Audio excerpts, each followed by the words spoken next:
Hello everyone. सो आज के lecture में अपने एमआरपी डिस्कस करने जा रहे हैं अमाइन चैप्टर के। सर अमाइन से पहले एल्डिहाइड कीटोन आता है, वो आपने अभी तक नहीं करा है, तो क्या आपको आता है? नहीं, ये आता है, ऐसी बात नहीं है। वो जरा टाइपिंग उसकी रह गई थी, तो नेक्स्ट लेक्चर में वही लाएंगे हम। उसका अपना एल्डिहाइड कीटोन का ये मैंने थोड़ी टाइपिंग में कुछ थोड़ी बहुत गड़बड़ हो गई थी, छोड़िए। तो अभी हम इसको डिस्कस करते हैं आज के लेक्चर में। सो आज के लेक्चर में जो कुछ बातचीत रही है वो क्वेश्चन में भूल गया कितने, तो देखने दो एक सेकंड। सो हाँ जी, देख लिया मैंने। 21 क्वेश्चन हमने लेक्चर में डिस्कस करे हैं। 3 क्वेश्चन रहेंगे आपके होमवर्क, बहुत बेसिक से क्वेश्चन। आज के लेक्चर में जो हमने पैटर्न देखा है वो ये देखा है कि जो एमएसटी सीडी अमाइन चैप्टर से पूछा है ना, वो पूछता है रिएक्शंस, काफी सारे रिएक्शन। जो नेम्स आईयूपीएसी वगैरह है ना, वो इस चैप्टर से जनरली नहीं पूछे जाते। वो हमारे अल्कोहल फिनॉल वाले चैप्टर से बहुत पूछे थे। हेलोजन वाले चैप्टर से थोड़ा बराबर बराबर सा था, इससे थी। और जो हमने हेलोजन डेरिवेटिव में रिएक्शंस पढ़ी थी वो भी आपको यहाँ देखने को मिलेंगे। सो अगर आपने वो लेक्चर नहीं देखा हेलोजन डेरिवेटिव वाला, तो जरूर उसको देखिएगा। आपको यहाँ आई टैब पे वो आता हुआ दिख जाएगा, सीधा 1 मिनट पे आपको दिखेगा। आई टैब पर हाइड्रोजन डेरिवेटिव वाला लेक्चर आप देख लीजिए। बाकी अपने अल्कोहल फिनॉल का भी आप देख सकते हैं, उसकी भी आपको प्लेलिस्ट लिंक डिस्क्रिप्शन में हम करवा देंगे प्रोवाइड। सो आप उन लेक्चर्स को भी जरूर देखिए। बाकी फिजिकल केमिस्ट्री हमारी पूरी तरह से ऑलमोस्ट अपडेटेड है, 12th क्लास की तो डन है। आयनिक इक्विलिब्रियम जैसा बेहतरीन चैप्टर हमने डिस्कस कर लिया है, उसको भी आपको यहाँ पे आई टैब पे दिखेगा। सो फिलहाल के लिए हम आज का लेक्चर शुरू करते हैं। आज के लेक्चर में मैंने आपको बता दिया क्या क्या चीजें हमने डिस्कस करी हैं। बाकी नेक्स्ट लेक्चर भी हमारा उसी पर आ जाएगा, लेयर कीटोन पर ही हम वही कोशिश रखेंगे। फर्स्ट क्वेश्चन हमारे पास आता है आईयूपीएसी से। The IUPAC name of ethyl methyl isopropyl amine. So पहले एन बनाएंगे। मिथाइल के लिए CH3, इथाइल के लिए C2H5, एंड देन हमारे पास है यहाँ पे प्रोपाइल। सो यहाँ पे ये कुछ इस तरीके से होगा, ये आइसोप्रोपाइल। सो आइसोप्रोपाइल हमारा कुछ इस तरीके से होगा, ठीक है जी। तो सबसे पहले क्या करना है सर, अमाइन का जब भी नाम लिखते हैं तो हमें सबसे पहले एन में से जो अटैच है वो, सो एन मिथाइल है, एन इथाइल है। पहले क्या लिखेंगे सर, एन इथाइल लिखेंगे। वाई? बिकॉज अल्फाबेटिकली हम जाएंगे। सर इथाइल क्यों लिख रहे हैं आप, आइसोप्रोपाइल क्यों नहीं ऐड कर रहे हैं? क्योंकि बेटा ये हमारी मेन चेन होगी। तो हमारी मेन चेन क्या होगी, वो हमारी ये है मेन चेन, क्योंकि ये सबसे बड़ी है। जो लॉन्गेस्ट चेन होती है वही हमारी वो हो जाएगी, ये लॉन्गेस्ट मेन चेन या principal chain. N ethyl, N methyl, ठीक है सर। अब यहाँ पे 3 कार्बन के लिए sir we use prop, propane. Propane तो है बट कितने पर अमाइन है सर, 2 पर amine. Prop 2 N, propane 2 amine, ये हमारा आंसर हो जाएगा। सो आई आपको ये बेसिक सी बात समझ आई होगी कि सबसे पहले किस तरीके से अमाइंस का इन दोनों का मैंने नाम लिखा, देन ये मैंने मेन चेन मानी, एंड देन मैंने अपना नाम पूरा करा। तो नेक्स्ट देखते हैं द स्ट्रक्चर ऑफ। अच्छा, करेक्ट स्ट्रक्चर बताना है प्रॉप 2 in 1 अमाइन का। अच्छा, प्रॉप 2 in 1 अमाइन। तो मैं बना लेता हूँ वन, इसको ले लेता हूँ NH2, और ये मैंने इसका स्ट्रक्चर बना लिया। इसका आईयूपीएसी नेम आपके सामने है। क्या ये आप सभी देख के बताइए, एलाइल अमाइन है? हाँ सर, बिल्कुल सही बात है। तो ये हमारा एलाइल अमाइन है। इन्होंने कहा नहीं बट हमने कहा ये बात। तो हमने कही है तो मतलब है ना, ये कहने मैंने से क्या होता है। तो हमने बेसिकली कही है it is N allyl amine, ठीक है सर, ये हमारा एलाइलिक अमाइन है। ठीक है, नेक्स्ट की तरफ बढ़ते हैं। क्यों बताया सर, इसीलिए बताया कि आपको इसका आईयूपीएसी नेम बताना है। इसका आईयूपीएसी नेम क्या है सर, आप सभी की स्क्रीन पर ये रहा। तो बात क्या थी, ये 2023 का सवाल है, और वहीं 2022 22 का सवाल वो था, ये 23 का घुमा के थोड़ा सा पूछ लिया है। So we have to prepare कि हमारे रिपीट होंगे ही होंगे सवाल। देन ये इसका UPSC name, I think let's give it to you as an homework, because एक आधा यूपीएससी का सवाल तो आप सभी को अपने होमवर्क में लिख कर आना चाहिए। सो ये आपका हो जाएगा होमवर्क, होमवर्क नंबर 1। बढ़ते हैं नेक्स्ट। इस कंपाउंड का नेम बताइए। तो अच्छा सर, इसमें क्या है सर, ये SO3H ग्रुप है। इसको क्या कहते हैं सर, इसको सल्फोनिक एसिड ग्रुप कहते हैं, SO3H को। और NH3 को अमाइन कहते हैं। क्या इसका नाम अमीनो बेंजोइक एसिड होगा सर? बेंजोइक एसिड तो है ही नहीं है, क्योंकि वो COH होता है, निकल गया। बेंजीन सल्फोनिक एसिड, हाँ सर, ये बेंजीन सल्फोनिक एसिड होता है एक केस में, जब हमारे पास ये NH2 नहीं होता, बट इस वक्त तो है, तो ये भी नहीं हो सकता। तो इसमें अमाइन ग्रुप का आना कुछ ना कुछ वो होगा। Sulphonic acid, no sir, sulphonic acid तो हो ही नहीं सकता, वो तो खाली SO3H होता है। और ये तो फिर भी एरोमेटिक वाला है, तो इसको बेंजीन तो कहेंगे कम से कम, बट यहाँ अमाइन है। एंड इसका नाम जो होता है वो हम कहते हैं सल्फेनिलिक एसिड, इसका ये नाम होता है। सो आप सभी को नेम्स इन चीजों के पता होने चाहिए। नेक्स्ट हमारे पास आता है द मॉलिक्यूलर फॉर्मूला ऑफ साइक्लोहेक्साइलामाइन। सो ये कैसे करेंगे सर, यहाँ पे NH2 लगा दिया, कितने कितने का हाइड्रोजन होंगे, सब पे दो दो हाइड्रोजन बना लीजिए, ठीक है। एक हाइड्रोजन यहाँ, मॉलिक्यूलर फॉर्मूला लिखना, हर बच्चे बच्चे का C6 करके कुछ होगा, जो भी आगा वो लिख दीजिएगा। Identify an aromatic mix tertiary amine from the following. So यहाँ पे हमें बताना है कि सबसे पहले क्या एरोमेटिक। सर सबसे पहले एक एक वर्ड की तरफ बात करते हैं। एरोमेटिक, अच्छा एरोमेटिक, क्या तुम एरोमेटिक हो? नहीं सर आप एरोमेटिक नहीं, आप एरोमेटिक नहीं है, आप भी एरोमेटिक नहीं है, ठीक है तो आप दोनों एरोमेटिक है। Then mixed and tertiary, mixed का मतलब क्या होता है? अनसिमेट्रिकल, ठीक है जी। और टर्शियरी का मतलब क्या होता है सर? 3 डिग्री। सो क्या आप हमारे टर्शरी हैं? नहीं नहीं जी, ये हमारे, ये साहब हमारे टर्शरी भी नहीं है, तो आप निकलिए और आप हमारे आंसर हो जाएंगे। सो मिक्स का मतलब क्या है सर? वही है कि अनसिमेट्रिकल स्ट्रक्चर है, मतलब एक ग्रुप कोई अलग है, बाकी के दो अलग हैं, कोई सेम नहीं है, बेसिकली तीनों सेम नहीं है, तीनों सेम नहीं है, ये बात है। अगर यहाँ CH3 एक और CH3 होता तब ये मिक्स नहीं होता, इसका नाम सिमेट्रिकल ही होता, सिमेट्रिकल हमारे। सो अब आए थे हम अपने रिएक्शन वाले पार्ट तक। अभी तक जो मैंने करा है वो स्ट्रक्चर बेस्ड क्वेश्चन हो गए, IUPAC नेम बेस्ड क्वेश्चन हो गए। बट जो हमारा MST CET है उसने इस पर्टिकुलर चैप्टर के लिए रिएक्शन बेस्ड क्वेश्चन बहुत पूछे। जो हमने लास्ट लेक्चर पढ़ा था अपना अल्कोहल फिनॉल ईथर का, उसमें हमने इतने वो नहीं देखे थे रिएक्शन बेस्ड क्वेश्चन, उसमें हमने देखे थे structure based name based question. Halo alkane में भी रिएक्शन और वो थोड़ा बैलेंस बैलेंस था, but in this particular case आपकी रिएक्शन बहुत इंपॉर्टेंट है। सो रिएक्शन पर फोकस जरूर करना है। तो अब देखते हैं हमारी पहली रिएक्शन आदि हमें बताना है एक है। सर यहाँ पे अलग ही लिख रहा है 3 ब्रोमीन, और यहाँ पे हमारा जो है वो बनता है ट्राई ब्रोमो प्रोडक्ट, क्योंकि हमारा जो वो है सॉल्वेंट क्या है सर? हमने बहुत अच्छा सॉल्वेंट दे रखा है, फुल एकदम पोलर प्रोटिक सॉल्वेंट है ये हमारा। ये बहुत ज्यादा एक्टिविटी को बढ़ा देता है, मतलब एक्टिवेटिंग नेचर ऑफ हमारा NH3 के लोन पेयर का बढ़ जाता है, जिसकी वजह से तीनों हमारे प्रोडक्ट, तीनों पर हमारा ब्रोमीन लग जाता है। तो हमारा एक ये हो जाएगा, और हमारा आंसर भी हो जाएगा। अगर स्काई पीछे लिखें तो ये हो जाएगा 2,4,6 ट्राई ब्रोमो एनिलीन, ये इसका नाम हो जाएगा। Next, identify the product. अच्छा हमें इसमें बताने प्रोडक्ट क्या बनेंगे। सर जब भी हमारे एनिलीन में किसी की रिएक्शन होती है ऐसे प्रोडक्ट के साथ जिसको CH3COL, इसमें क्या होता है सर? इसमें हमारा H हटेगा, Cl यहाँ से H हटेगा, और यहाँ से Cl हटेगा, और बाकी चीजें आपस में जुड़ जाएंगी। ये आपको बहुत देखने को मिलेगी रिएक्शन, ये हमारी अल्कोहल्स के साथ भी हो जाती है कि जो भी एसिडिक एच है उसको हटा दो। इसको यस वो कहते हैं शॉर्टन बोमेन टाइप ऑफ रिएक्शन कहते हैं। ये हमारा जहां भी आपको एसिडिक हाइड्रोजन होता है ना, उसको हटाओ और Cl लगा दो, ये हमारी असाइल ग्रुप लग जाता है वहां पे। तो कैसे बनाएंगे इसका प्रोडक्ट? वो प्रोडक्ट कुछ इस तरीके से बनेगा। सबसे पहले एज इट इज जो N तक बना लीजिए, यहाँ CH3 बना लीजिए, एंड देन हमें ये लगाना है COCH3, ये हमारा यहाँ पे पास लग जाएगा। और साथ में जो बाय प्रोडक्ट होगा वो बन जाएगा हमारा HCl, क्योंकि यहाँ से H निकला है, यहाँ से हमारा Cl निकला है। सो यही हमारा आंसर हो जाएगा। तो बस हमें क्या देखना है कि नाइट्रोजन के पास एसिडिक हाइड्रोजन जरूरी है। अगर यही मेरा टर्सरी ग्रुप होता ना तो सर ये रिएक्शन नहीं देता। नेक्स्ट की तरफ, सो यहाँ पे हमें प्रोडक्ट बताना है क्या बनेगा। सो यहाँ पे ये हमारा थैलीमाइड होता अगर यहाँ H आता, बट यहाँ पे ग्रुप है तो यहाँ सब्स्टिट्यूशन हो जाएगी। सो जब भी हम एक्वस एनओएच में करेंगे तो क्या होता है सर? यहाँ पे लगाते हैं हम HOH का, वो होता है खेल कि सर यहाँ पे आप OH लगाओ, यहाँ भी OH लगाओ, और यहाँ पे H लगता है, इस पे 2 H लग जाएंगे, तो हमारा ये प्राइमरी अमीन बनाता है। ये हमारी गैब्रियल थैलीमाइड सिंथेसिस रिएक्शन है। सो बेसिकली जो ये हमारा प्रोडक्ट बन गया, ये हमारा थैलिक एसिड की वो बन गई salt, salt of phthalic acid, क्योंकि यहाँ पे बेस है इसलिए हमारी सॉल्ट बनेगी। सो हमारा जो फाइनल प्रोडक्ट बनेगा वो C2H5 will remain as it is, and यहाँ पे लग जाएगा, देन H, एंड देन एक और H लग जाएगा। So it is a primary amine बनता है हमारा इन गैब्रियल थैलीमाइड सिंथेसिस। तो गैब्रियल थैलीमाइड पे सवाल आ सकता है, यहाँ पे कुछ भी लगा सकते हैं और ये भी पूछ सकते हैं कि कौन सा देता है। तो ये हमारा 1 डिग्री अमीन ही देता है, सिर्फ और सिर्फ। This is the thing that you have to remember. Next, A में हमने क्या करा है? CH3I डाला है एक्सेस में, देन हमें ये हो गया।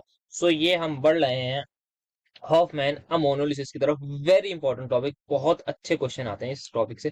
तो यहाँ पे क्या है सर? CHI3 एक्सेस में, अच्छा, और यहाँ पे क्या है सर? यहाँ पे हमारा जो है CHI3 3 लगा हुआ है, और दो एक हमारा ये है C2H5, अच्छा। तो इसका मतलब जो एक्सेस में CHI3 है तो वो कहाँ से आया होगा सर? वो तो हमारा यहाँ से आया होगा। बचा क्या है ये? तो ये हमारी हॉफमैन अमोनोलिसिस में कुछ इस तरीके से होता है कि ये हमारा होगा अमाइन ग्रुप। पहली बारी में क्या होगा सर? पहली बारी में एक H हटा होगा, दूसरी बारी में दूसरा H हटा होगा, तीसरी बारी में क्या होगा? ये हमारा आयनिक बन गया होगा। जो हमारे 4 बॉन्ड बनते हैं ना नाइट्रोजन के, तो हमारे वो 4 बॉन्ड नाइट्रोजन बनाता है, बट पॉजिटिव चार्ज आता है, जिसकी वजह से ये हमारे सॉल्ट फॉर्म में एग्जिस्ट करता है। एंड देन आप कुछ कुछ आप आगे पढ़ेंगे, हॉफमैन अमोनोलिसिस भी हमारी हो गई, तो हॉफमैन एलिमिनेशन भी होती है, उसका भी शायद एक आध क्वेश्चन होगा। सो यहाँ पे देखते हैं, सबसे पहले CH3Br आपने ये डाला है, क्या होगा सर? ये सीक्वेंस ऑफ रिएक्शन है, इसमें हमारे पास CH3Br होगा। न्यूक्लियोफिलिक सब्स्टिट्यूशन रिएक्शन होगी जो हमने अपने चैप्टर में पढ़ी। यहाँ NO2 लगेगा, ONO नहीं लगेगा। ONO तब लगेगा जब हमारा KNO2 होगा। सर ये कहाँ देखा है? ये हमने हेलोजन डेरिवेटिव वाले चैप्टर में देखा है। उसकी लिंक आपको, प्लेलिस्ट की लिंक डिस्क्रिप्शन में मिल जाएगी, जरूर उस लेक्चर को भी देखिएगा कि हमने उस लेक्चर में क्या क्या बातें करी हैं। ठीक है सर, ये हमारा ए बन गया है। ना व्हाट वी हैव टू, इसका नाम क्या होगा सर? इसका नाम होगा वही नाइट्रोइथेन, नाइट्रोमीथेन सॉरी। सेकंड, अब बढ़ते हैं बी की तरफ। बी क्या होगा सर? बी ये हमारा रिड्यूसिंग एजेंट होता है, सिंपली रिड्यूस कर देगा इसको एनिलीन सॉरी अमाइंस में। सो ये क्या बन गया सर? ये बन गया हमारा मीथेन अमीन। तो आई होप आप सभी को ये बात समझ में आई होगी कि इस तरीके से हम ए और बी को आइडेंटिफाई कर लें। देन अगेन हमसे पूछा गया कि ऐसी चीज बताइए जो रिड्यूस होगी क्या दे? Ethane amine. अच्छा सर, ये सारे के सारे जितने भी दिख रहे हैं ना, ऑल आर रिड्यूसेबल, मतलब रिड्यूस हो सकते हैं किसके द्वारा? LiLH4, because one of the strongest reducing agent है LiLH4, ठीक है। अगर मैं इसको रिड्यूस करूंगा तो कितने क्या बनेगा मेरे पास सर? C2H5 तो एज इट इज रहेगा, बट ये बन जाएगा CH2NH2। तो ये क्या? ये इथेन अमाइन नहीं सर, प्रोपेन अमाइन है। सिमिलरली आप इसको करेंगे तब भी ये बनेगा, आप इसको करेंगे तो ये CH3NH2 बनेगा। पर जैसे ही आप इसको करेंगे दैट इज इस वाले को, तो आपको यही मिलेगा। सो हमारा जो आंसर होगा वो यही होगा, दैट इज हमारा ऑप्शन नंबर बी, कि ये हमारा दे रहा है CH3 will remain as it is, CO को भी ये रिड्यूस कर देता है बेहतरीन तरीके से, और ये हमारा कन्वर्ट हो जाएगा बेसिकली अमाइड को, ये कर देगा अमाइंस में। कौन? LiAlH4। सो हमारा आंसर हो जाएगा ये, that is option number B. Next, A में हमने AgOH डाला और हमें क्या मिला है? मॉइस्ट Ag2 में डाला तो हमें ये मिला। अब बताना है हमें ए क्या हुआ। वेरी इंपॉर्टेंट, बहुत अच्छा क्वेश्चन है, हॉफमैन अमोनोलिसिस का क्वेश्चन है, इसको बहुत अच्छे से समझते हैं। इसमें हमें प्रोडक्ट साइड में जो दिख रहा है वो ये दिख रहा है कि एक तो हमारा ये अमाइन ग्रुप है, टर्सरी अमाइन, दूसरी हमारी एल्कीन है। तो क्या होता है बेसिकली, जो एल्कीन है ना, हमें इस ए में यहाँ पे N होगा, N के ऊपर 4 ग्रुप्स होते हैं, एक ग्रुप, दो ग्रुप, तीन ग्रुप, चौथा ग्रुप ये होगा। 4 ग्रुप्स होंगे, उन चारों में से जो सबसे स्मॉलेस्ट पॉसिबल एल्कीन होगी ना, जिसमें सबसे कम कार्बन हो सकते हैं, वो हम बनाएंगे। क्यों? क्योंकि वही लीस्ट स्टेबल होगी। कैसे? क्योंकि अल्फा एच जीरो होंगे, तो अल्फा एच जीरो हुए मतलब लीस्ट स्टेबल एल्कीन हुई। तो ये हमें देखना होता है कि ए में जो है हमारे पास कौन सा, चारों ग्रुप में से, इन चारों ग्रुप में से कौन सा ऐसा ग्रुप है जो सबसे छोटा है, जो सबसे लीस्ट स्टेबल एल्कीन देगा, वो एल्कीन बन जाती है, बाकी हमारा टर्सरी अमीन बन जाता है। ये होता है हॉफमैन अमोनोलिसिस में, मोटी मोटी बात बताऊं तो हमारा जो वो होगा प्रोडक्ट, वो कुछ ये होगा सॉरी रिएक्टेड, ये तो चारों तीनों ग्रुप ऐसे ही होंगे C2H5। एक और ग्रुप होगा जो कि 2 ही कार्बन का होगा ये। अब यहाँ पे ये जो सॉल्ट की फॉर्म में एग्जिस्ट करेगा, क्योंकि सर 4 आ गए लोग तो पॉजिटिव, और साथ में हमारा OH माइनस लग जाता है, बट ये आई थिंक मॉइस्ट Ag2O के बाद होता है जितना मुझे ध्यान आ रहा है, बट एनीवेज वील सी। सो यहाँ पे जैसे ही मैं इसको हीट करता हूँ, जैसे ही मैं इसको कर दूंगा हीट, तब मेरा ये टर्शियरी अमाइन बन जाएगा, ठीक है। और जो स्मॉलेस्ट ग्रुप हो, स्मॉलेस्ट ग्रुप सर आप कहेंगे भाई ये स्मॉलेस्ट ग्रुप है, इसकी एल्कीन बनाओ, मैं कहूंगा आप बना के दिखा दो। मैं तो ओपन चैलेंज है, जो इसकी एल्कीन बना दे मतलब वो AIR1 पक्का बिल्कुल, क्योंकि एक कार्बन से जो एल्कीन बना दे ना, वो उसको AIR1 का नोबेल प्राइज ही मिलेगा कि भाई आपने बहुत बड़ी रिसर्च कर दी कि एक कार्बन की एल्कीन बना दी। सो बेसिकली मजाक से हट के बात पे आते हैं। तो यहाँ पे जो है C2H5 ये जो एल्कीन दे सकता है, अगर यहाँ पे मेरे पास सपोज एक ग्रुप होता C3H7 मतलब 3 कार्बन का, तब मैं उस सेल की नहीं बनवाता, मैं बनवाता दूसरे वाले से। सो आई होप आपको ये बात समझ में आएगी, प्रायोरिटी हमें 2 वाले को ही देनी है, एक वाले को क्यों नहीं देनी? क्योंकि वो बना ही नहीं सकता, गरीब बेचारा कहाँ से बना देगा करके। सो ये मेरा प्रोडक्ट दिखने, रिएक्टेंट होगा दिखने में, मैं इसको हीट करूंगा, मुझे ये प्रोडक्ट मिल जाएगा। आई होप आप सभी को ये बात थोड़ी बहुत समझ में आई होगी। सो यहाँ पे ये जो बनता है, एक बार इसका थोड़ा सा मैं रिकैप बता दूं। सो यहाँ पे ये जो मैंने बनाया है ना, ये मेरा बनेगा फर्स्ट स्टेप के बाद, मतलब फर्स्ट स्टेप के बाद होगा ये। फर्स्ट स्टेप से पहले जो होगा ए, वो क्या होगा सर? वो मेरा इसी का हेलोजन होगा, मतलब यहाँ पे हमें एक्स लगाना है, किसकी जगह? सीधा सा OH माइनस की जगह एक्स लगा दीजिए, और जो भी हमारा आंसर होगा उसका नाम मैं डायरेक्ट ही लिख देता हूँ। जो कि कितने इथाइल है सर? डाई इथाइल है, तो मतलब 2 इथाइल होंगे। तो मैं कॉमन नेम थोड़ा सा लिखने की कोशिश कर रहा हूँ, डाई इथाइल। मिथाइल कितने हैं सर? 2 मिथाइल है, डाई इथाइल डाई मिथाइल। और क्या यूज करेंगे सर? अमोनियम, क्योंकि 4 बॉन्ड बना रखा है तो अमोनियम। और ये हमारा होगा हैलाइड। किस हैलाइड? हैलाइड क्यों होगा? क्योंकि Ag2O से पहले रिएक्शन करने से पहले जो ए होगा, वो मेरा हेलोजन की फॉर्म में एग्जिस्ट करेगा। फर्स्ट स्टेप में ये बनेगा, सेकंड स्टेप में हीट करने के बाद मेरा ये फाइनली प्रोडक्ट बनेगा। आई होप आप सभी को हॉफमैन अमोनिलिसिस समझ में आई होगी। क्वेश्चन ज्यादातर नहीं आते, बट जब आते हैं तो बढ़िया आते हैं, ये है इसकी खासियत हॉफमैन अमोनोलिसिस की। हम बढ़ते हैं नेक्स्ट सवाल की तरफ। तो सबसे पहले एनिलीन में NO2 HCl डाला सर, हर बच्चा बच्चा गली का इस रिएक्शन के बारे में जानता है। ए मेरा जो होगा वो होगी मेरी बेंजीन डाई अजोनियम क्लोराइड, ये होगी मेरी। अब बी क्या होगा सर? बी हम जैसे ही हीट, जैसे ही H2O और हीट करेंगे तो हमारा क्या होगा? या तो कुछ कुछ लोग इसमें काफी ज्यादा कंफ्यूज रहते हैं कि सर हमारा फिनॉल बनेगा या हमारा वो बनेगा, दैट इज बेंजीन बनेगा। सो यहाँ पे जब ऐसे ही हम वाटर डालते हैं तो हमारा बनता है फिनॉल। ये बनेगा फिनॉल। तो हमारा जो बेंजीन बनता है ना वो दो केस में बनता है, एक तो इथेनॉल जब होगा तब बनेगा हमारा फिनॉल, दूसरा फॉस्फोरिक एसिड जब होगा तब बनेगा हमारा फिनॉल। तो इस केस में बी जो होगा वो क्या कहलाएगा, फिनॉल ही कहलाएगा। क्यों कहलाएगा, क्योंकि नाम ही उसका फिनॉल है। So next, identify the product भी बनाने। सो यहाँ पे आप देख पा रहे होंगे इसमें जो है ना सर हेलोजन का यूज हो रहा है पीवाईक्यू में। सो कहीं ना कहीं ये जो है ना अमाइंस और ये आपस में लिंक्ड है, क्यों जो हमने हेलोजन में देखा था उसमें इतनी रिएक्शन थी बट इतनी नहीं थी, आईयूपीएसी वगैरह उन्होंने ऐड कर रखा था। तो यहाँ पे एक खास बात आती है कि हेलोजन की रिएक्शन को यूज करो आगे के चैप्टर में, ताकि उसमें रिएक्शन बेहतरीन से बेहतरीन सवाल बन सके। ये हमारी साइकोलॉजी है एमएसटी सीटी। हर एग्जाम की एक ना एक साइकोलॉजी होती है, वो हमें समझनी भी चाहिए। तो पहले स्टेप में मैंने ये बना दिया, इसमें ए बन गया। अब इसको मैं करूंगा सर ये क्या है, it is basically a reducing agent. और ये एन आई को मत समझिएगा, ये एन स्लैश है। इसमें जैसे ही हम डालेंगे क्या C2H5OH, तो ये क्या कर देगा, रिड्यूस कर देगा। किसमें रिड्यूस कर देगा, इसमें कर देगा। क्या है ये सर, ये है मेरा इथेन अमाइन। तो ethyl amine is going to be my answer. Next reaction की तरफ पढ़ते हैं। Sorry, identify the amine that doesn't form alcohol by the action of NaNO2। So यहाँ पे एक चीज अगर आपको पता होगी तो अच्छी बात है, नहीं पता होगी तो भी अच्छी बात नहीं है, क्योंकि अब अच्छी बात होगी आज के बाद, क्योंकि मैं बता रहा हूँ जो भी हमारे 1 डिग्री अमाइंस होते हैं वही हमारे अल्कोहल बनाते हैं।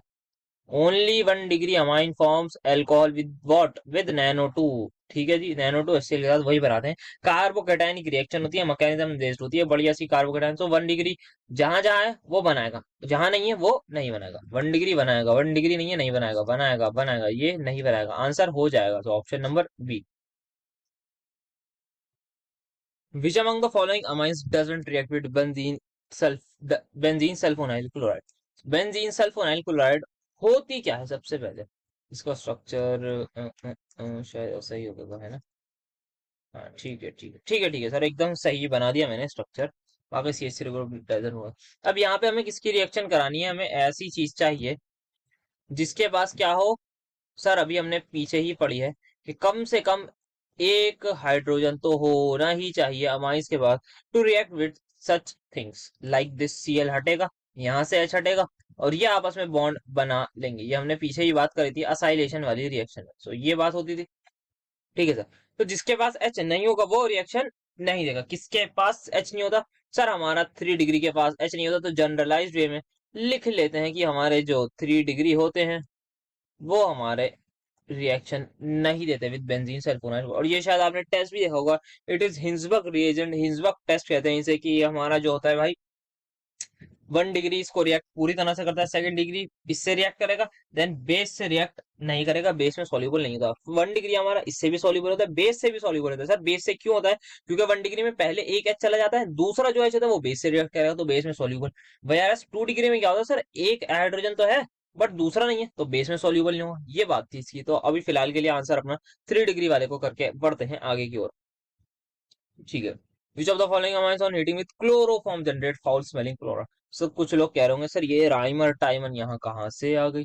तो राइमर टाइमन नहीं है, मैं आप सभी को एक बात बता दूं, RNH2 प्लस क्या होता है ना, कौन देता है, हाँ ठीक, CaCl3 with KOH is give me what. किसकी स्मेल आती है, RNC की, आइसोसाइनाइड होता है ना। हाँ हाँ ये होता है, ठीक है। ये बनता है हमारा, इसकी स्मेल आती है। अब ये कौन देगा, यहाँ से आपको देखने में ही पता लग रहा होगा 1 डिग्री देगा। तो इसका मतलब जो 1 डिग्री है वो आंसर है, जो 1 डिग्री नहीं है वो आंसर नहीं है। इथेनॉल 1 डिग्री है, आंसर है। इथाइल मिथाइलामाइन 1 डिग्री नहीं, 2 डिग्री है। इथाइल डाइमिथाइलामाइन नहीं, 3 डिग्री है। डाइमिथाइल इथाइल डाइथाइल मिथाइलामाइन नहीं, 3 डिग्री है। तो आंसर क्या होगा, ऑप्शन नंबर ए, जो कि हमारा 1 डिग्री। सो 1 डिग्री भी हमें लिख हैं। तो डिग्रियों के काफी खेल है इसमें भाई, कोई 1 डिग्री वाला, वैसे 1 डिग्री वाले जनरली देते हैं, 3 डिग्री वाले काफी ज्यादा बदतमीजी दिखाते हैं, क्योंकि उनके पास ऐसे नहीं होता ना, गरीब होते हैं बेचारे। कोई नहीं, अब गरीबों को क्या बदतमीजी का। So next, identify the final product on ammonolysis of benzyl chloride followed by reaction with 2 moles of methyl iodide। अच्छा, समझते हैं पहले क्या कहा है। इन्होंने कहा है अमोनोलिसिस करा रहे हैं हम बेंजाइल क्लोराइड की। बेंजाइल है बेंजोइल है, एक second let me just check, ये बेंजाइल है बेंजोइल है, वरना बहुत मसला हो जाएगा। सो यस, ये बेंजाइल ही है। सो बेंजाइल और बेंजोइल में क्या परेशानी होगी ये भी मैं डिस्कस कर लूं। ये जो मैं बनाने जा रहा हूँ ये होती है बेंजाइलिक पोजीशन, ये हो गई बेंजाइल क्लोराइड। वही बेंजोइल क्लोराइड जो होती है वो ये होती है कि यहाँ पे CO ग्रुप हो, देन यहाँ पे Cl है, तो ये मेरी बेंजोइल होती है। फिलहाल बेंजोइल नहीं है, उसकी बात नहीं करेंगे। बेंजाइल क्लोराइड है। अमोनोलिसिस मतलब सर सीधी सी बात है, अमोनिया से रिएक्शन करा दो। क्या होगी सर? वही होगी, एसिडिक हाइड्रोजन निकल जाएगा और हमारा आ जाएगा। सर कितने निकलेंगे? सर एक ही निकलेंगे। क्यों? क्योंकि यहाँ मोल्स की बातचीत नहीं हुई भी है, तो यहाँ हमारा बेंजाइल अमीन बन जाएगा। ठीक है सर, एक बेंजाइल अमीन बन गया। सर एक ही बनेगा, और कितने बनेंगे? हाँ, तो एक बेंजाइल अमीन हमारा तैयार हो गया है, अमोनोलिसिस कर दी है हमने बेंजाइल क्लोराइड की। नेक्स्ट रिएक्शन होगी हमारी इसी की, किसके साथ? कह रहे हैं 2 moles of methyl iodide CH3I। Again क्या होगा? वही सेम केस होगा। यहाँ पे नाइट्रोजन का लोन पेयर लात मार के आई को बाहर करेगा, और हमारे यहाँ पे हाइड्रोजन ही वही सेम केस होगा, एसिडिक हाइड्रोजन हट जाएगा। बट इस बार कितने मोल है? 2 मोल। 2 मोल है तो मतलब 2 मोल हाइड्रोजन हटा दो। 2 मोल हाइड्रोजन को हटा के क्या लगाओ? 2 मोल CH3 लगाओ। 2 मोल जो हाइड्रोजन का है वो कहाँ जाएंगे? वो 2 मोल आई नेगेटिव के साथ बॉन्ड बना लेंगे। क्या बना लेंगे? SI बना लेंगे।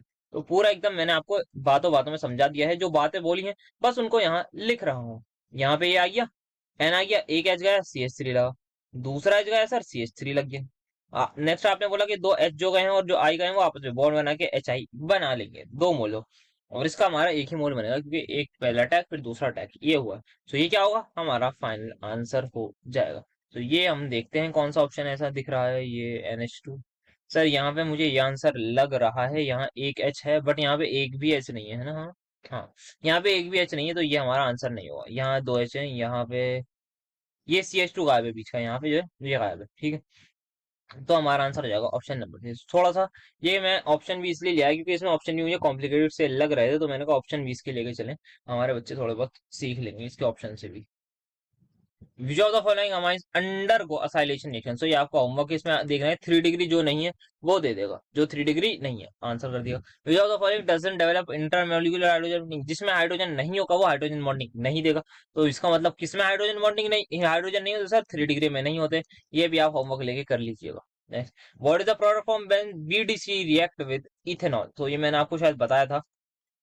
इसकी एक रिएक्शन आई थी, जैसे ही मैं इथेनॉल से रिएक्ट करूंगा क्या बन जाएगा सर? काफी लोग कहते हैं फिनॉल, बट नहीं बनता है, बेंजीन। ये हो या फॉस्फोरिक एसिड हो, तो दोनों केस में हमारा बेंजीन बनता है। Next, I think this is the final question. How many moles of ethyl bromide is required for the formation of 1 mole N comma N diethyl ethane amine. अच्छा, from ethyl amine. So basically कुछ बात समझ में नहीं आई होगी। सबसे पहले ethyl amine से कुछ बनाना है, तो इथाइल अमाइन क्या होता है सर? पूरा तरीके से स्ट्रक्चर बना लेते हैं पहले।